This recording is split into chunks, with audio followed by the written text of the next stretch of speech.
what's up with Charlie? Well, nobody knows.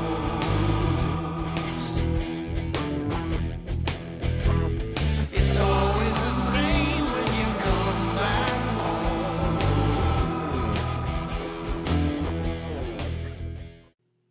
Hey, and welcome back in to Tony Talking Trash About Music. Tonight I'm going to finish up my thing on Joe Walsh. I know that people weren't crazy about it, but I want you to smash that like button right now. I want you to hit the subscribe if you do. Please do that for me. Let's get it going. I always wait till the very end. Everybody's either asleep or they've moved on to something else. It's amazing on this. But Joe Walsh wrote some great songs, man. I mean, even though he sleptwalked through some of it, his instincts were still strong enough that they were pretty damn good. So I'm going to count down today the 25. My 25, believe it or not. I got 25 solo, and I'm talking not even using any James Gang stuff. What do you think about that, man? Anyway, here's my top 25. Number 25, You Never Know, the song from the record. Oh, boy. There Goes the Neighborhood. I couldn't remember the name of it right off the bat.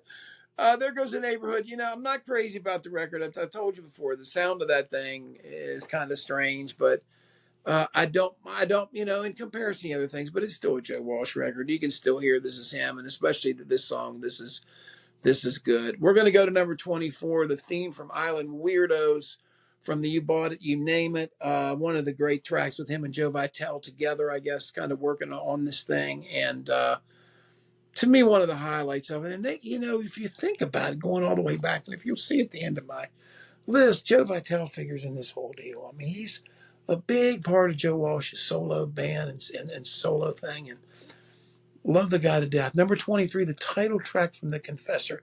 A little scattered, a little bit long, a little multi-part, but, you know, probably one of the heaviest songs he's done that I like. And, he was going through some stuff at the time. And still, through that record, always amazes me still, The Confessor, is how clear his vision completely could be. Despite his confession, he doesn't remember 1 second of it. It's kind of The Confessor. He does everything to confess because, I don't remember. Analog Man, number 22, One Day at a Time, which is kind of his, his paean to his new mode of life. And he means it. I mean, this is a guy that's gone through every kind of thing you can do, and he kind of lays it out. You kind of hear it between this song and Life's Been Good. You kind of get a lot of the story then. Number 21, I like In My Car from Got Any Gum. I've always liked that song. I know it's a little bit weird. It is, in a way, to me. If you look at it, Got Any Gum is kind of like, treading water from The Confessor. I know The Confessor was, and The Confessor wasn't huge compared to some of the other larger ones that he had. Let's go to number 20 in the great Turn to Stone. You hear the Turn to Stone. From not only this, but you hear turn to Stone from the you hear Turn to Stone from the great earlier record, and we'll come back to it again. But I have Turn to Stone here in So What Form, which is a great song. Let's go to Captain Obvious 19, Rocky Mountain Way, a song that I have played and perverted rhythmically myself ever since I've been young. You can't have that 6/8, and then you're playing against it, and it just carries itself, and you can do anything you really want. It's just like it comes down to ta ta ta ta ta ta ta. You can really just do anything you want against it, and I've had so many years with so many guitar players kicking it off back and forth with that. It always has a nice, when you can, the part on the record, I guess we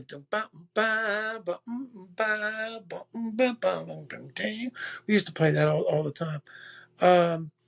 We would hesitate to go in that and go and break it, boom, boom, boom, break it down from that, and then really do something different and kind of go out, double the time or play 5 against it or so. We would have a lot of fun. It would be a lot of fun. But anyway, yeah, that's a staple for me and my bands, and really out here in West Virginia in this area, almost every band used to play that. From the smoker you drink, the player you get. Okay. We are next going to go to, here we go. Number 18. One of the few songs from that record that is really one of my favorites that's on here. But Barnstorm is an early sketch of it, and you can really kind of see him emerging and what part of the James Gang was him. And it's really not. It's not like you think all the time. I mean, it's not. It either those guys played a bigger role in it, and their interplay between that was really good. And that's something Joe's always been really good at is drawing good performances out of other people. Go to number 17, an Indian Summer, but from Seriously Folks. I think that's a good record. It's a pop record, probably one of his biggest sellers. Uh, uh, but you know, let's keep going. Let's keep going with the Weirdos theme at number 16. The theme from the Boat Weirdos this time. On But Seriously Folks, and the same as we talk about. You bought it, you name it, from the island. So it's those guys being, him and Vitale, I guess, having fun with it. Number 15, the great Timeout with the echo on the guitar. The short echo, I guess you'd say, kind of almost sounds plate like. It's beautiful. Timeout from So What.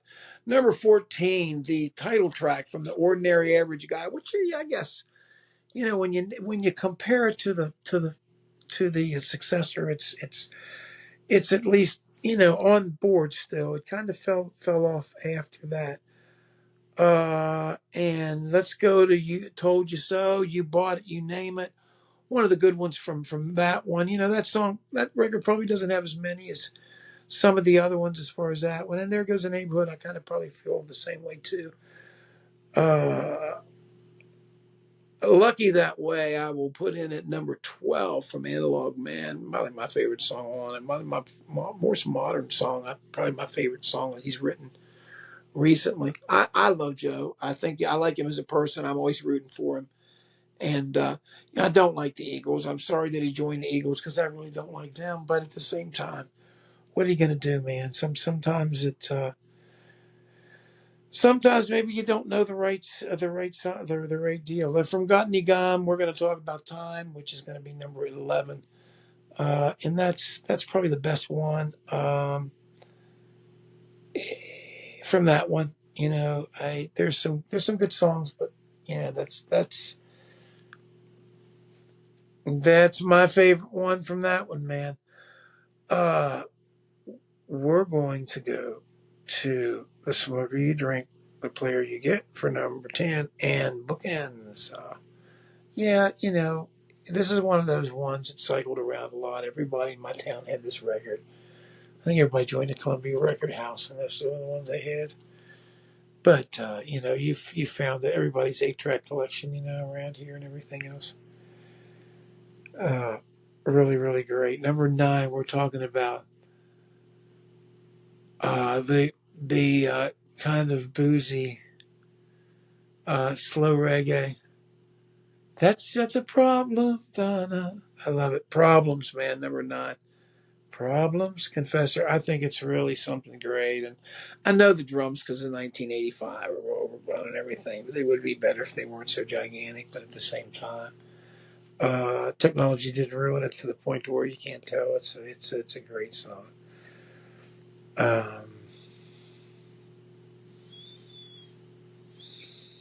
We are going to say that number 8, the song "Life of Illusion," is probably going to fall in there. I think you guys know which songs that I'm talking about. There Goes the Neighborhood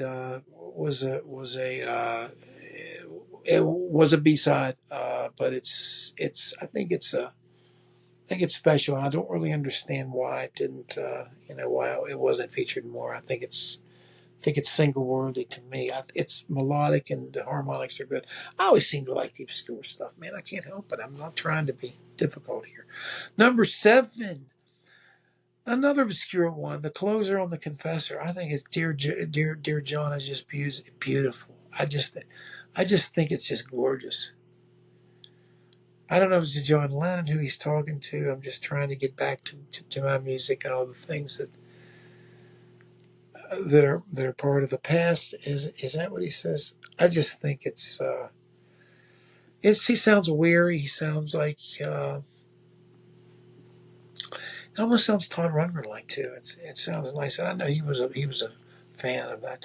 Number 6, I'm going to talk about the song "Falling Down." I think I told you guys about that. Number 6 is from So What. I still love the song, but at the same time, it was written very suspiciously in the time that Neil Young was out uh, touring a song with "Falling Down."